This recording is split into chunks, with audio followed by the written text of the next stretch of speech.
Magandang araw po, Sir Jupiter. Itago niyo na lamang po ako sa pangalang January. Ang kwentong ibabahagi ko po ay tungkol po sa nanay ko.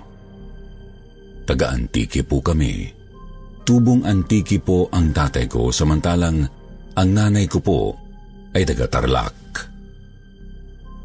Nakakilala po sila nang minsang pumunta ang tatay ko sa Tarlac dahil isinama ng kaibigan niya. Nang makilala raw po niya ang nanay ko, tumagal po siya sa Tarlac kasi gusto niya pong ligawan. Nag-apply po siya ng trabaho na taga-deliver ng tinapay. Doon din po kasi sa paggawa ng tinapay nagtatrabaho ang nanay ko at para mapalapit daw ang tatay ko sa kanya ay nagtrabaho daw siya po doon. At nagkaroon siya ng pagkakataon na ligawan ang nanay ko. Ilang buwan daw pong niligawan ng tatay ko ang nanay ko bago naging sila. Halos 2 taon daw po ang lumipas bago sila magpasya na magpakasal. Matagal daw pong kinumbinsi ni tatay ang nanay ko na sa Antique na sila tumira. At para daw pumayag ang nanay ko, ay pinagtapat ng tatay ko na may malawak po siyang lupain dito sa Antique. Totoo naman po, malaki po ang lupa na ipinamana ng magulang ng tatay ko sa kanya. Sir Jupiter, 28 years old na po ako ngayon at may sarili ng pamilya. May anak na rin po akong isa. Ang tatay ko po ay namatay noong 2015 dahil nalunod po sa ilog. Nangingisda po sila kasama ang 2 niyang kumpare nang siya ay namatay. Sumisid daw po ang tatay ko at pinulikat. Hindi raw siya agad natulungan ng mga kaibigan niya dahil naghiwa-hiwalay daw po sila para mas maraming mahuli. Tiwala naman daw po sila na hindi mapapahamak ang tatay ko dahil mahusay po siyang lumangoy. Nagulat na lang po sila nang balikan ng tatay at nakita nilang nakalutang sa malalim na bahagi ng ilog. Noong una akala daw po nila ay nagbibiro, pero dahil hindi na ito sumasagot sa pagtawag nila, saka sila na alarma. Wala na raw pong buhay ang tatay ko nang madala nila ito sa Pampang. Dahil 2 na lang po kami ng nanay ko sa buhay, hindi na po kami umalis o bumukod ng asawa ko para may kasama ang nanay ko sa bahay namin. May trabaho po ako, Sir Jupiter. Isa po akong sales lady sa mga tindahan ng appliances dito sa amin. Araw-araw po akong wala sa bahay dahil sa trabaho. Ang nanay ko po ang naiiwanan ko sa anak kong 3 taong gulang. Isang araw po, Sir Jupiter, sinabihan ako ng kaibigan ko tungkol sa isang tsismis na kumakalat sa aming lugar. Nachichismis daw po ang nanay ko na isa siyang aswang. Isang beses daw po kasi, may isa kaming kababaryo na nakita raw ang nanay ko na lumabas ng bahay. Pumunta raw po ang nanay ko sa kulungan ng mga alaga naming hayop at kitang-kita raw nito na kinain ng nanay ko ang alaga naming bibe. Pilit daw na sinasabi ng kababaryo namin na hindi siya pwedeng magkamali dahil maliwanag daw ang buwan ng gabing iyon. Nang tanungin ko po ang kaibigan ko kung sino ang nagpakalat ng tsismis, nalaman ko na yung lasenggo po pala sa amin. Dumadayo siya sa ibang bahay para makipag-inuman. Nagalit po ako sa kaibigan ko at sa mga taong pinag-uusapan ng nanay ko dahil sa tsismis na iyon. Naniniwala sila sa kwento ng isang lasing. Hindi ko na lang po pinansin ang mga tsismis, Sir Jupiter. Pero napapansin ko po, habang lumilipas ang mga araw, nilalayuan na po kami ng mga tao. Minsan po nahuhuli ko ang iba na kapag binibigyan sila ng nanay ko ng pagkain, itinatapon po nila ito kapag tumalikod na ang nanay ko. Hindi na rin po sila nakikipag-usap sa nanay ko kagaya ng dati. Talagang naramdaman po namin na iniiwasan na po nila kami. Mabuti na lang po at may malawak na pag-iisip ang asawa ko at siya ang nagsasabi sa amin na pabayaan na lang ang mga taong tsismoso at tsismosa. Isang gabi, Sir Jupiter, na bago ang pagkakakilala ko sa nanay ko. Nagising po ako sa kalaliman ng gabi nang marinig kong nag-iingay ang mga manok namin. Para bang nilulusob sila ng magnanakaw o ng mababangis na hayop. Agad akong bumangon at pinuntahan ko ang nanay ko. Nakapinid po ang pinto ng kwarto niya, kaya sinilip ko ang loob. Nakita kong wala siya roon. Inisip ko na lumabas na siya ng bahay dahil narinig niya ang ingay ng mga alaga naming hayop. Lumabas po ako ng bahay, Sir Jupiter, at hinanap ko po ang nanay ko. Isa-isa kong binisita ang kulungan ng mga manok, pati na rin ang ibang mga hayop. Sa paglalakad ko po, ay nakita ko ang nanay ko sa may puno ng niyog. Nakaupo siya at nakatalikod sa akin.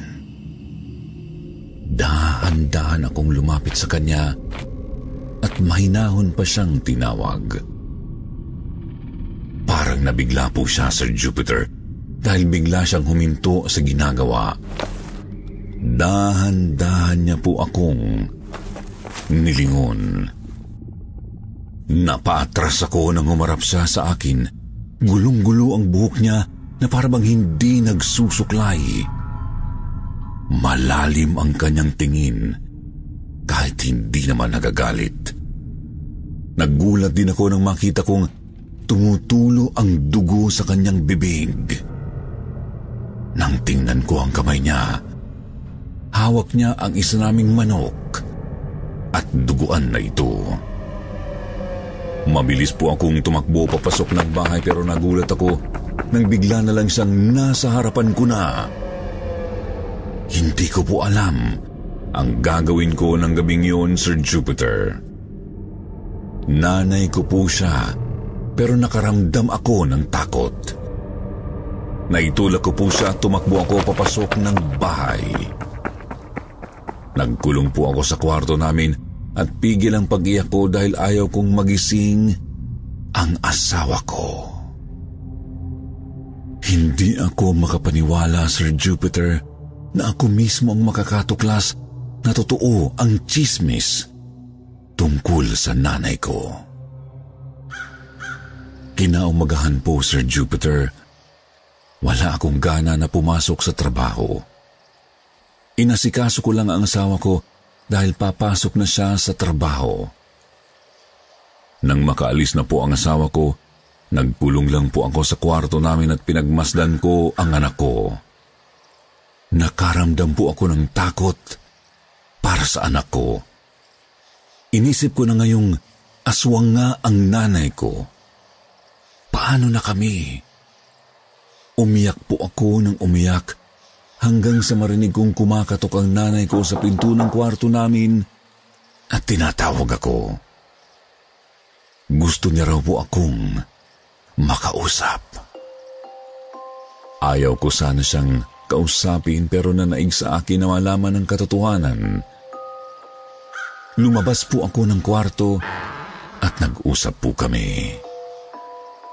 Ipinagtapat po niya sa akin ang katotohanan. May sakit daw po siya. Kapag bilog ang buwan, nakakaramdam siya na parang gutom na gutom sa sariwang laman at uhaw sa sariwang dugo. Hindi niya mapigil ang nararamdaman niya. Nanginginig daw ang katawan niya at parang gusto niyang sumigaw sa tuwing nararamdaman niya yun. Para hindi siya makasigaw, Kinakain po niya ang mga alaga naming hayop. Kapag daw po nakakatikim na siya, nagiging ayos na ang pakiramdam niya. Ang sabi niya, nahawa raw po siya sa tatay ko. Inamin niya na aswang ang tatay ko at nahawa ito sa lola ko. Iyak po ako ng iyak, Sir Jupiter, nang sabihin sa akin ng nanay ko ang lahat. Kaya po ng araw na yun, nagkasundo po kami ng nanay ko na bumukod na kami. Pinaalis niya po kami para hindi raw po kami mahawa sa sakit niya o pagiging aswang niya dahil minsan daw ay hindi niya ito makontrol. Minsan nararamdaman niya ang sobrang pagkasabik sa pagkain ng sariwang laman. Natatakot daw po siya para sa akin at sa anak ko. Sir Jupiter, bumukod po kami ng bahay. Lumipat po kami sa bayan sa side po ng asawa ko. 2 beses po sa isang linggo kung dalawin ko ang nanay ko sa bahay namin sa baryo. Ako lang po mag-isa ang nagpupunta sa kanya. Dinadalhan ko po siya ng grocery at iba pang pangangailangan, pero hindi po ako nagtatagal. Masakit para sa akin ang ganoong gawain dahil nanay ko siya. Para akong umiiwas sa isang may nakakahawang sakit. Pero inaamin ko pong natatakot ako. Takot ako na mahawahan ako ng pagiging aswang niya. Sir Jupiter, isang araw bago ko iwanan ng nanay ko, mula po sa malayo, ay pinagmasdan ko po siya. Napakalungkot po niya. Pero hindi niya pinapahalata sa akin. Pero nakikita ko sa kanyang mga mata. Mag-isa lang siya sa bahay namin at wala na pong kumakausap sa kanya na ibang tao. Hindi ko po mapigilan na tumulo ang luha ko. Gusto ko man siyang samahan, pero mas iniisip ko po ang kapakanan ng aking anak. Sir Jupiter, isang araw pinuntahan ako ng kaibigan ko at ibinalita sa akin na nagpakamatay raw ang nanay ko. Nakita na lang daw ng kapitbahay namin nang mapadaan siya sa bahay namin na may nakasabit sa loob ng bahay. Sumilip daw po siya sa bintana at nakita raw niya ang nanay ko na siya na pala yung nakasabit. Parang gumuho po ang aking mundo. Ilang buwan pong parang huminto ang mundo ko. Sinisisi ko ang sarili ko, pero pinanghahawakan ko na lang po ang anak at asawa ko. Sir Jupiter, nagpadala po ako ng kwento para maibsan ang bigat ng loob ko. Pero sana po, wala naman pong basher akong makita.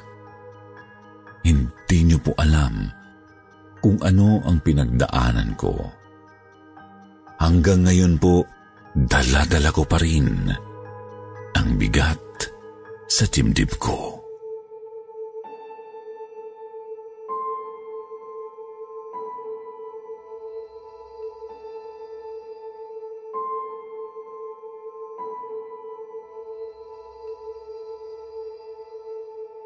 Sir Jupiter, kumusta po kayo? Kumusta rin po ang mga bumubuo ng kwentong takip silim? Itago niyo na lamang po ako sa pangalang Christine. Tubong Leyte po ako. Pero bata pa lang po ay nandito na kami sa Bulacan.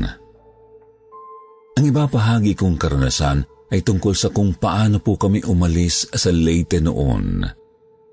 Ang kwento pong ito ay kinuwento sa amin ng nanay ko dahil noon daw po ay 4 na taong gulang pa lang ako habang ang kapatid ko ay 2 taong gulang. Sir Jupiter, ang sabi po ng nanay ko, ang lugar daw po namin sa Leyte ay pinamumugaran ng mga aswang. Mababait naman daw po ang mga aswang sa amin dahil isang barangay daw kami noon na puro mga aswang. Ang lola ko rin daw po ay aswang din, pero mabuting aswang po siya. Hindi siya nambibiktima ng mga tao. Pero ang mga kapitbahay daw po namin ay hindi kagaya niya. Tubong Leyte po ang tatay ko at doon siya lumaki. Dahil dumadami po ang populasyon sa lugar nila, dumadami rin po ang mga aswang dahil nahahawaan na. Kahit bata pa ang mga ito. Palakaibigan po ang mga taga roon lalo na sa mga bata. Hindi naman daw po talagang close ang pamilya namin sa mga kapitbahay dahil mas pinili ng lola ko ang pagiging mabuting aswang. Ginagamit daw po kasi ng lola ko ang kapangyarihan niya bilang aswang sa panggagamot kontra sa aswang. Minana pa raw niya ito sa kanyang ina. Dahil sa taglay nilang kakayahan, iniiwasan daw po sila ng mga kapitbahay nila. Pero nag-iba raw po ang pakikitungo ng mga kapitbahay nila sa kanila nang mag-asawa ang tatay ko, lalo na nang magkaroon na po sila ng anak ng nanay ko. Sobrang natutuwa raw po kasi ang mga kapitbahay nila kapag may bagong bata na isinisilang sa lugar namin dahil madadagdagan daw po ang lahing aswang. Nang isilang daw po ako, naging malapit na sa pamilya namin ang mga kapitbahay namin. Panganay po akong anak ng magulang ko. Tuwang-tuwa daw po ang mga kapitbahay namin sa akin noon. Palagi daw po akong pinupuntahan sa bahay namin at nakikipaglaro daw po sila sa akin. Isa daw po ito sa paraan nila na gawin akong pamilyar sa kung ano ang lahi namin. Pero ayaw po ng lola ko at ng magulang ko na mahawahan ako ng pagiging aswang. Hindi naman daw po nila binabawalan ang mga kapitbahay namin na lapitan ako dahil hindi pa naman daw po mahahawaan kapag masyado pang bata. May hustong edad daw po para mahawahan. Takot din daw po na makipaglaban ang pamilya namin sa mga kapitbahay dahil mas marami po sila sa amin. Kumbaga, nabubukod po kaming mabubuting lahi ng aswang. Nang isilang po ang kapatid ko, lalo pong natuwa ang mga kapitbahay namin sa aming pamilya. Pero sa kabila ng kanilang katuwaan, kaba naman at takot ang bumabalot sa pamilya namin. Pakiramdam daw po ng pamilya namin ay bantay sarado na kami. Kapag daw po kasi may mga batang isinisilang, ay hindi na pumapayag ang mga kapitbahay naming aswang na makaalis pa ang mga bata sa lugar namin hanggat hindi nahahawahan ng pagiging aswang. Palihim daw pong naplano ng pamilya namin kung paano raw kami maitatakas sa lugar na yun. Hindi raw po sila makapag-usap ng maayos dahil malakas ang pakiramdam at pandinig ng mga aswang nilang kapitbahay. Halos oras-oras daw po ay nagsasalitan sila ng pagmamatsyag sa amin dahil baka raw po makaalis kami nang hindi nila namamalayan. Lalo daw pong nahirapan ng magulang ko pati ang lola ko sa pagpaplano kung paano kaming makakaalis sa lugar. Lumalaki na raw po kasi ako. Malapit na raw po ako sa edad para mahawahan, kaya ang mga kapitbahay daw po namin ay todo higpit na sa pagbabantay. Ang bahay daw po namin noon, Sir Jupiter, ay napapalibutan ng mga pangontra sa aswang para hindi raw makapasok sa lupa namin ang mga ibinabato nilang orasyon. Mabuti na lang daw po talaga, Sir Jupiter, at naging mabuting aswang ang lola ko kaya nakokontra niya ang orasyon ng mga kapitbahay namin. Nilagyan daw po kami ng kapatid ko ng anting-anting kung tawagin ng lola ko para kahit lumabas daw po kami ng kapatid ko sa bahay, ay hindi kami maoorasyonan ng mga kapitbahay namin. Hindi naman daw po kami sinasaktan ng mga kapitbahay namin. Ang tanging gusto lang nila ay maging aswang din kami dahil ayaw po nilang sa barangay namin ay may normal na tao. Hindi naman daw sinasaktan ang lola ko dahil aswang din naman po siya. Mabuting aswang nga lang. Nang makapagplano na raw po ang lola ko at ang magulang ko kung paano kaming makakaalis sa lugar namin, hindi raw nila ipinahalata sa kapitbahay namin yun. Sir Jupiter, ang tatay ko po ay hindi nila nahawahan ng pagiging aswang dahil sa pangontra na ibinigay sa kanya ng lola ko. Dahil po doon, nakakalabas-pasok siya sa lugar namin noon daw po kasing bata pa siya. Mas malakas ang kapangyarihan ng lola ko sa mga kapitbahay namin kaya ilag daw po sila sa lola ko. Noong binata na raw po ang tatay ko, pinaalis siya ng lola ko sa lugar namin.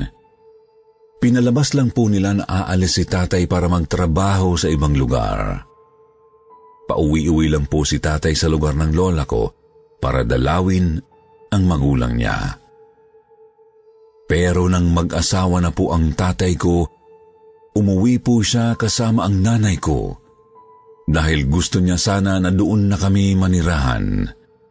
Pero nalaman daw po nila na lihim palang nagpapalakas ng kapangyarihan bilang aswang ang mga kapitbahay namin para mapantayan ang kapangyarihan ng lola ko. Tumatanda na po ang lola ko noon, Sir Jupiter.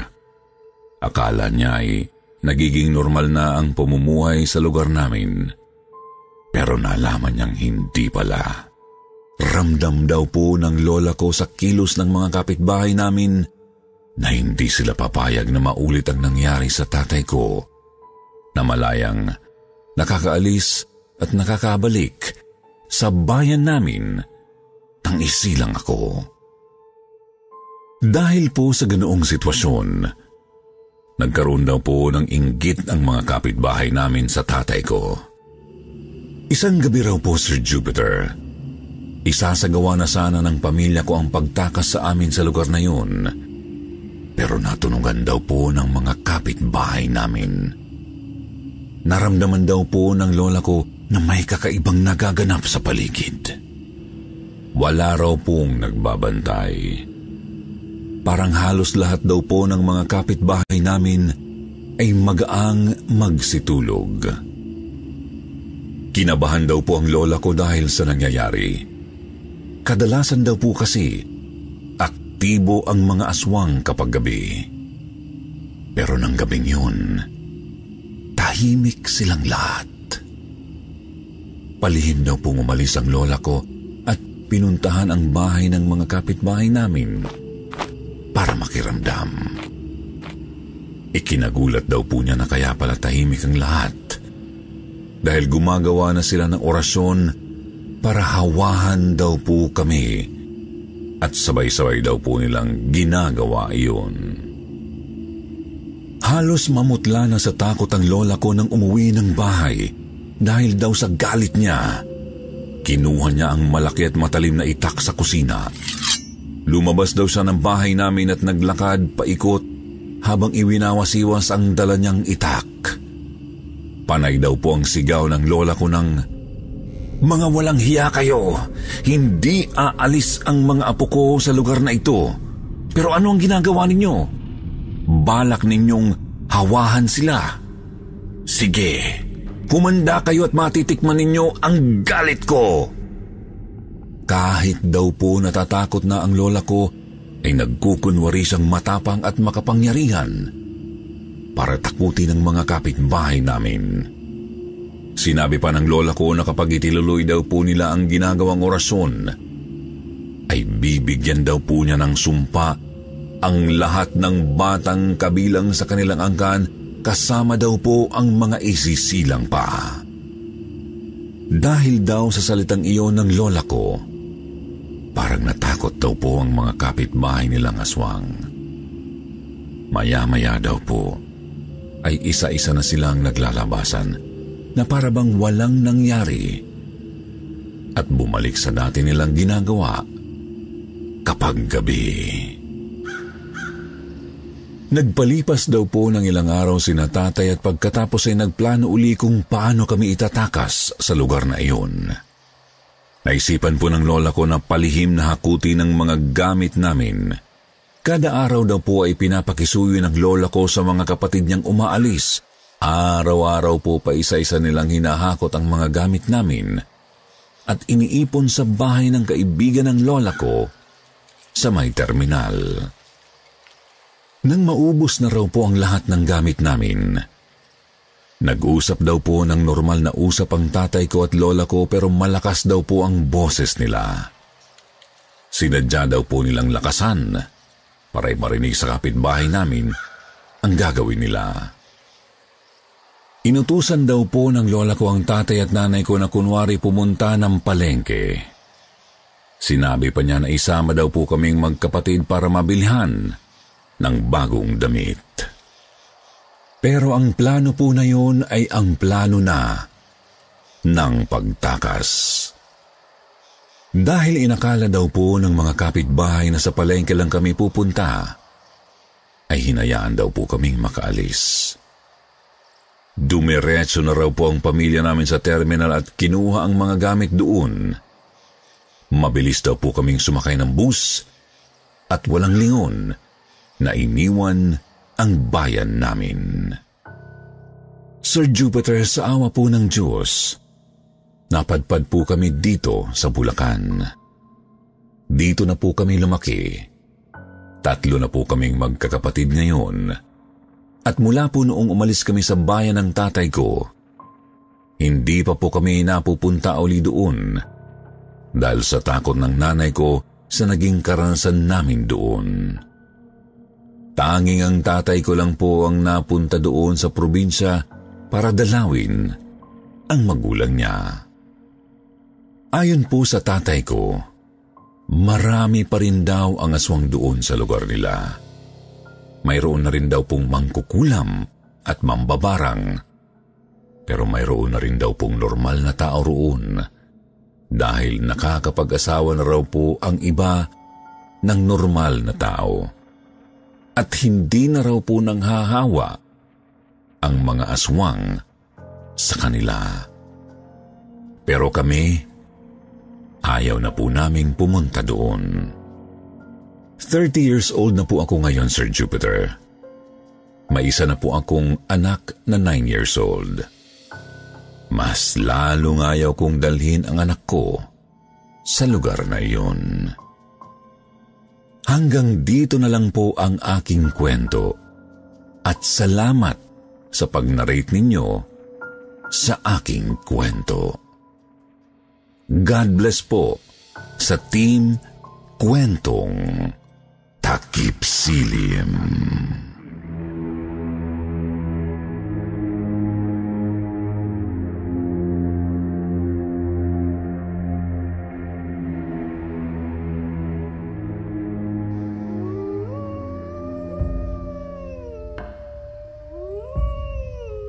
Aswang na ani-ani.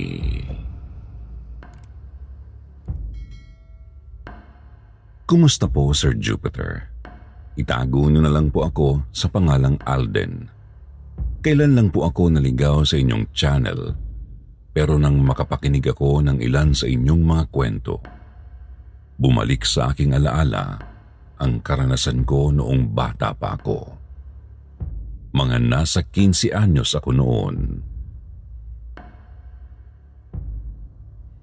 Taong 2000, umuwi kami noon sa Western Luzon kasi magdiriwang ng ika-65 kaarawan ang lola ko. Dahil malapit lang naman ang lugar na yon sa bayan namin, umalis kami noon sa bahay pagkalabas pa sa trabaho ni Papa. Ginabi na kami noon sa biyahe.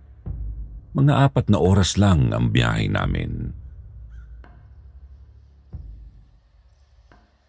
Nasa bungad na kami ng probinsya noon nang makita ni Mama ang dalawang matanda na naglalakad sa gilid ng kalsada. Mag-asawa sila na kaedaran ng lola at lolo ko. Sinabihan ni Mama ang papa ko na hintuan daw ang dalawang matanda. Pagkahinto naman ni Papa sa sasakyan namin, binuksan ni Mama ang bintana sa tapat niya tapos kinausap ang dalawa. Tinanong niya kung saan daw pupunta ang mga ito. Nung sabihin nila kung saang bayan sila pupunta, sabi ni Mama karatig bayan lang daw yun ang pupuntahan namin. Mauuna lang daw yung sa kanila. Inaya niya na sumabay na sa amin ang mag-asawa para hindi na raw mahirapan sa paglakad, lalo at gabi na. Tumanggi pa ang matandang babae sa alok ng mama ko. Hindi raw talaga sila sumasakay dahil mahiluhin ang kanyang asawa. Sanay na naman daw sila sa paglalakad dahil ginagawa raw talaga nila yun buwan-buwan kapag dinadalaw ang anak nila at mga apo. Likas na maawain talaga ang mama ko. Iniisip niya ng oras na yun baka nahihiya lang ang mag-asawa na makisabay. Baka rin daw kaya sila naglalakad dahil naubusan na ng pamasahe. Inaabutan ni Mama ng pera ang dalawang matanda pero ayaw ding tanggapin. Kaya pinilit ni Mama na isakay na lang ang dalawa na kalaunan ay pumayag na rin. Umusad kami ng kapatid ko para makaupo ang dalawang matanda. Pagkapasok pa lang nila, amoy na amoy ko na ang kakaiba nilang amoy. Amoy ng natuyong ihi at pawis na maasim. Parang hindi nakaligo ng ilang araw. Amoy araw din sila. Hindi na ako makapagreklamo noon dahil wala naman silang ibang mauupuan. Second hand na kotse ang sasakyan namin kaya tabi-tabi kami sa passenger's seat. Ang kapatid kong si Elena ay panay ang siko sa akin at bumubulong dahil hindi masikmura ang halo-halong amoy ng dalawang matanda. Hindi naman siya ang direktang katabi pero mas nagre-reklamo pa siya sa akin. Habang nasa biyahe kami, nag-iiba na ang amoy nila. Malansa na. Parang kumapit na ang lansa ng isda at karne. Alam ko ang ganoong amoy noon dahil kapag nasa bahay kami ni na lolo at lola, sinasama ako ni lola sa pamamalengke para daw may tagabitbit siya.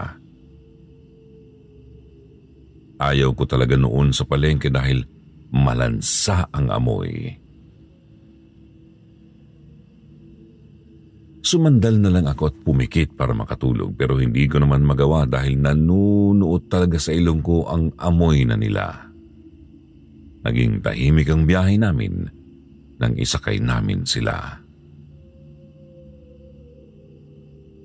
Nagsasalita lang sina Mama at Papa kapag tinatanong nila ang mag-asawa ng daan papunta sa kanila. Nang magsalita ang matandang lalaki, halos masuka ako sa baho ng hininga niya para siyang kumakain ng hilaw na karne. Panay ang gawa ng kapatid ko ng kung ano-ano para hindi niya mapansin ang dalawang matanda. Kikay ang kapatid kong si Elena at palagi siyang maraming dalang mga pampaganda. Napakalikot niya dahil panay suklay at tingin sa dala niyang salamin. Tiningnan ko ang kapatid ko para sawayin. Pero nang matingin ako sa hawak niyang salamin, nakatapat yun sa dalawang matanda.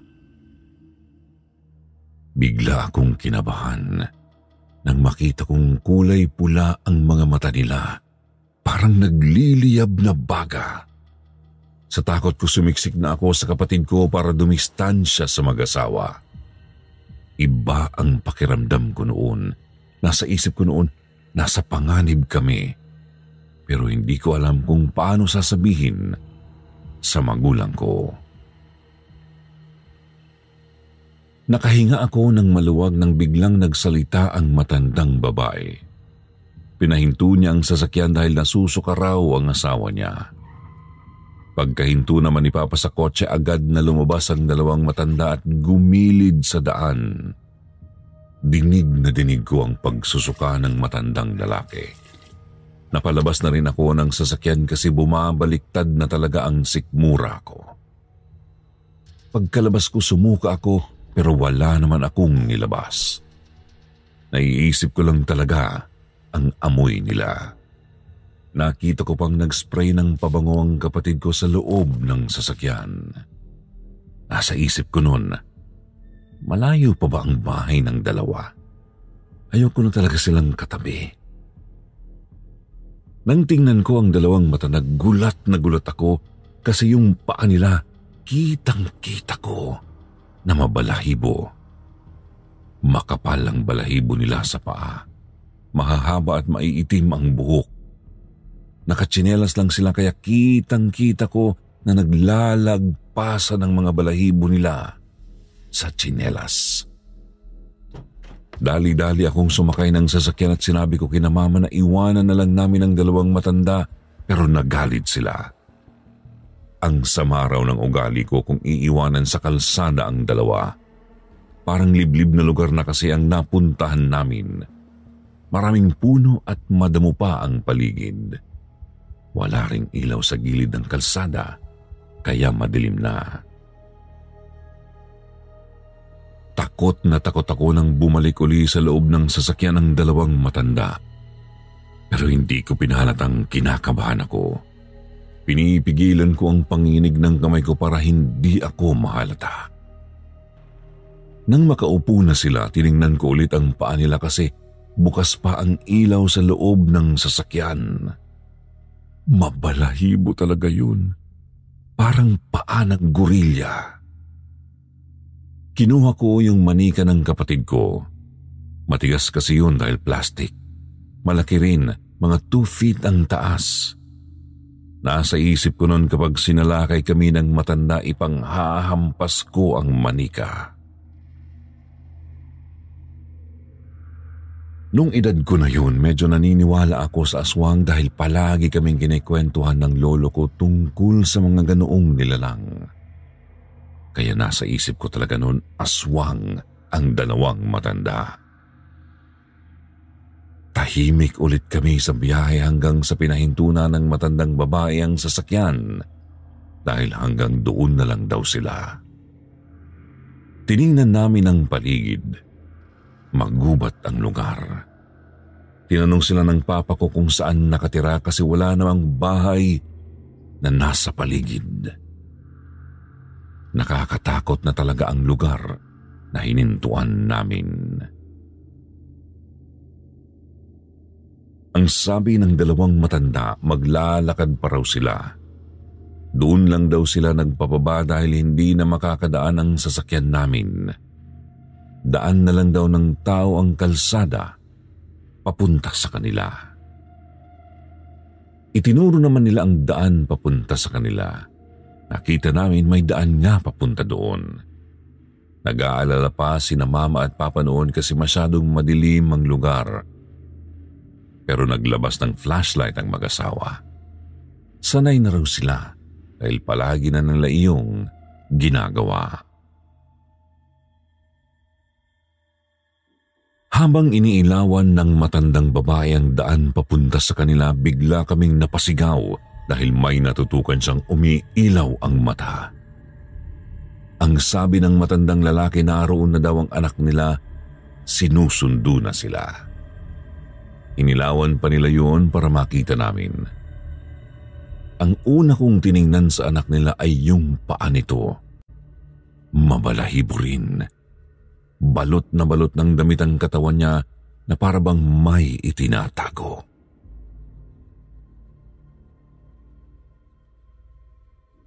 Nang makita na ng magulang namin na ayos na ang dalawang matanda, nagpaalam na sila. Nagpasalamat naman ang mag-asawa sa paghatid namin sa kanila. Nung ngumiti sila, lalo akong kinabahan. Hindi ko alam kung ako lang ba ang nakakita na may mahahaba silang pangil. Nang nagmamaneho na si Papa paalis sa lugar, doon na ako nagsalita. Sinabayan pa ng kapatid ko ang sinasabi ko kaya hindi na kami magkaintindihan. Sumigaw na lang si Papa kaya medyo nakalma kami sa pagkakataranta. Tapos doon ko nalaman na lahat pala ng napansin ko ay napansin din ni na Mama at Papa. Natatakot na rin pala sila pero napasubo na lang sa sitwasyon.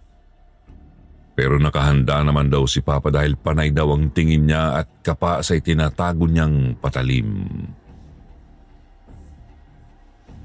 Pero kahit na nakababa na ang dalawang matanda, hindi pa rin kami nakakalma dahil mukhang naliligaw kami. Matagal nang pabalik-balik ang Papa ko sa Pampanga at kabisado na niya ang lugar ni na Lola, pero noon lang daw siya nakarating sa lugar na yun. Pagkaliko pa lang daw namin papasok sa lugar ng dalawang matanda, nagtaasan na raw ang balahibo ni Papa. Lumaki raw ang ulo niya. Doon niya raw naisip na ibang lugar ang pinapasok namin. Bago pa kami umalis, nagbilin pa ang matandang babae sa amin. Huwag raw ihihinto ang sasakyan. Kung may mangyari raw na magpapakaba sa amin, huwag daw kaming bababa ng sasakyan. Basta raw tuloy-tuloy lang kami. Lahat kami ay takot na noon. Hindi ko na nga magawang tingnan ang dinadaanan namin kasi nakakakilabot talaga ang lugar. Madilim dahil malalaki ang puno at masukal lang magkabilang kalsada. Maya-maya ay nagbagal ng pagpapatakbo si Papa sa sasakyan kaya tinanong na siya ni Mama kung bakit daw. Sinabi ni Papa na bakit daw mausok ang kalsada. Wala naman daw usok nung kami ay dumaan. Pero nung pabalik na kami, may usok na nga. Para na kaming nasa Baguio na napalilibutan ng hamog. Grabe na ang kabog ng dibdib ko kaya alam kong mas takot ang mga magulang ko noon. Ang kapatid ko naman ay nagpipigil ng sigaw dahil ayaw niyang mataranta si Papa sa pagmamaneho. Biglang inihinto ni Papa ang sasakyan nang may humarang sa kalsada na mahabang sanga. Bigla na lang yung nabali na hindi namin alam kung bakit at paano nangyari. Doon kami nagsisigaw kasi nabigla kami at natakot. Tanong ng tanong ang Mama ko kay Papa kung ano na ang gagawin namin. Paano kami makakadaan kung may nakaharang na sanga sa kalsada? Naalala namin ang bilin ng matanda na huwag daw kaming bababa ng sasakyan. Ilang minuto na kaming nakahinto doon at hindi pa rin makapagpasya ang Papa ko kung bababa ba siya ng sasakyan para tanggalin ang nakaharang na sanga. Masyado rin kasing mahaba at may maliliit ding sanga na kapag sinagasaan ay baka hindi na makaalis ang kotse namin. Maya-maya, bigla na lang gumalaw ang sanga na parabang may humahatak doon. Sinundan ko ng tingin yung sanga para malaman ko kung bakit gumalaw yun. Kitang-kita ko yung mabalahibong nilalang na hinahatak yung sanga. Nagliliyab na parang baga ang kanyang mata. Naisip ko noon kung isa ba yun sa matanda na tinulungan namin. Kung tinutulungan ba kami o sasalakay na. Naramdaman ko na lang na biglang umandar na ang sasakyan namin. Pagkarating namin sa bandang unahan, medyo numinipis na ang hamog. Nagbagal na naman ang pagpapatakbo si Papa sa sasakyan. Sabi niya paano raw nagkaroon ng mga baka sa kalsada. Mga 5 baka ang nakita namin. Ang 2 ay nakatayo lang at ang 3 naman ay nakaupo na parabang nagpapahinga doon. Okupado nila ang kalsada at wala talaga kaming madaanan. Bukod doon, nakita kong kakaiba ang pagnguya ng mga baka. May baka na alaga ang lolo ko at minsan pinapakain ko ito ng asin. Patagilid ang pagnguya ng baka. Pero yung nakita naming nakaharang sa kalsada para silang tao kung ngumuya. Nagliliyab din na parang baga ang mata nila. Hindi ko alam kung dahil ba natutukan ng liwanag ng ilaw ng sasakyan namin o kaya ay talagang nagliliyab yun. Kakaiba rin ang baka na yon dahil ang paa nila hanggang tuhod ay kulay itim ang balahibo. Panay ang busina ni Papa sa mga baka pero nakatingin lang sila at hindi man lang natatakot. Walang balak na umalis sa kalsada. Yung dalawang nakatayo ay naupo pa. Galit na si Papa. Napapasabunot na siya sa buhok niya. Pinigilan pa siya ni Mama nung binuksan niya ang pinto ng sasakyan. Balak niyang bumaba. Ang sabi niya kasi, baka lang yun. Hindi naman nanghahabol. Ang sabi ko kay Papa, hindi yun baka kasi kakaiba ang pagnguya nila.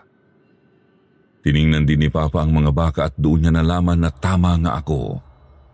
Inabig niya ulit ang pinto at isinara pero nag-iisip siya kung paanong mapapaalis ang mga baka sa daan.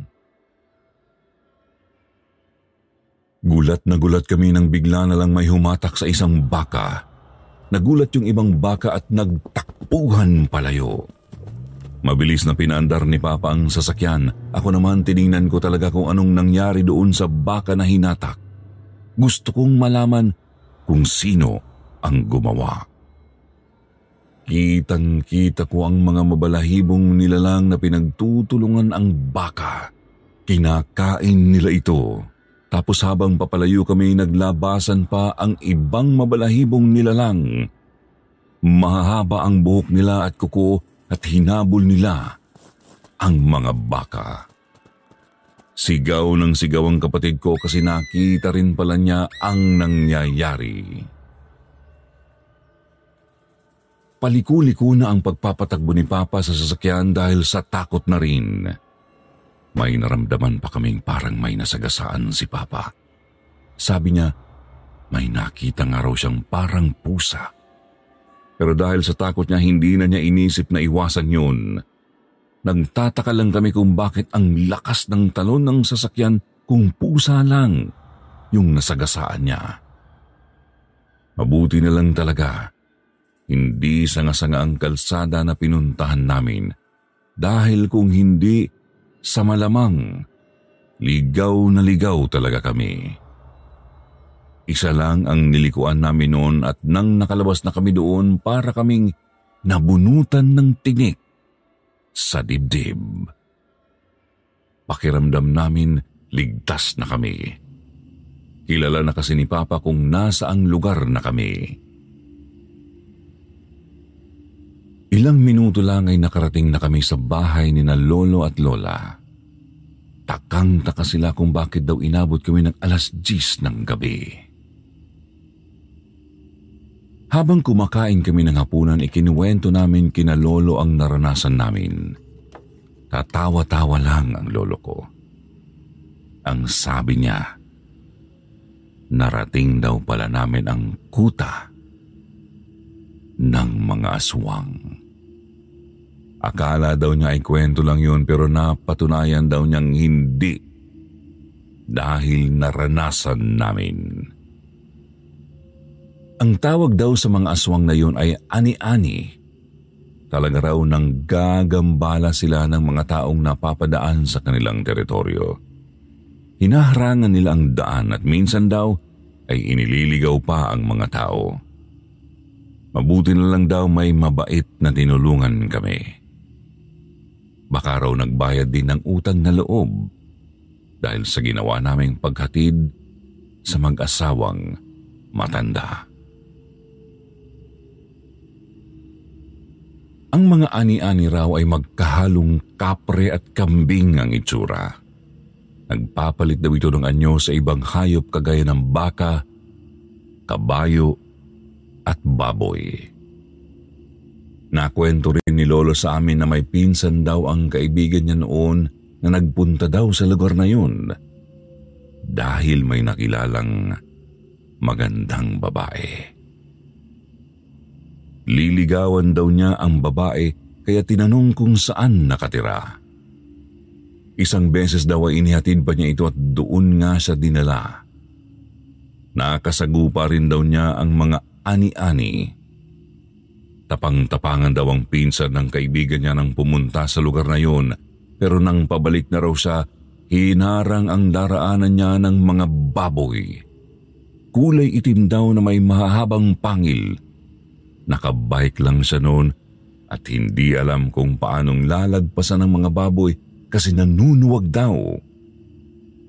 Dahil sa takot daw ng pinsan niya, sa masukal na daan siya nagbike. Kahit na magkasugat-sugat siya basta maiwasan niya lang ang mga baboy. Nang malagpasan daw niya, huminto siya at tiningnan pa kung sinundan siya ng mga ito. Ang mga baboy daw ay naging kapre na ang ulo ay sa kambing. Takot na takot siya noon at ang mahigit 30 minutos daw na pagbibisikleta pa uwi ay nagawa lang nitong 10 minuto lang. Nilagnat daw ng sobrang taas ang pinsan ng kaibigan niya kaya dinala sa albularyo. Doon nalaman na ginambala nga ng kapreng may kakaibang itsura. Nang gumaling daw ang lalaking yun, nagsasalita ng mag-isa. Nasiraan daw ng ulo. May kinakausap daw ito palagi at galit na galit daw. Tapos minsan kukuha ng walis tingting at hinahampas yung kausap niya na hindi naman daw nakikita ng iba. Minsan naman daw ay normal yun, nakakausap ng matino. May kwento pa nga raw kung anong nangyari sa kanya nung pumunta siya sa lugar ng babae. Niloloko pa raw nila yun minsan. Sabi nila pupuntahan ang babae para umakyat ng ligaw. Galit na galit daw ito. Sinasabi na lahi daw ng mga aswang, demonyo at kapre ang babae. Kung ano-ano ang sinasabi kapag inuumpisahan nila sa ganoong usapan. Hindi raw yun umalis ng bahay at hindi na rin nagkapamilya dahil sa kanyang kalagayan. Ang sabi pa ni Lolo, nagbubuga raw ng usok ng tabako ang mga kapre para hindi makita ng mga tao ang dinadaanan nila. Noon ko lang nalaman na hindi pala hamog ang puting kumalat sa dinaanan namin, kundi usok pala yun ng sigarilyo nila. Dahil sa kwento ng lolo ko sa amin, kinabukasan dinala kami ni Papa sa albularyo para patingnan. Natakot din si Papa na baka matroma kami ni Elena. Pero siyempre, malakas tayo Nakaya ko ang takot. Pero mula noon, hindi na talaga kami nagsasabay ng ibang tao sa biyahe kahit pa nakikiusap na makisakay. Natroma na kami at hindi ninyo kami masisisi. Mahirap na talagang magtiwala. Sa panahon ngayon, ang tumutulong na yata ang talagang napapasama o napapahamak. Isipin nating mabuti ang tutulungan natin. Dapat ligtas tayo. Sa panahon ngayon, moderno na kaya ang pamumuhay ng mga aswang? Nasa liblib ba rin ba sila nakatira? O baka kapitbahay na natin sila? Sir Jupiter, marami pong salamat sa pagbasa sa sulat kong ito. Kudos po sa lahat ng bumubuo ng Sityo Bangungot at Kwentong Takip Silim. Mabuhay po kayong lahat.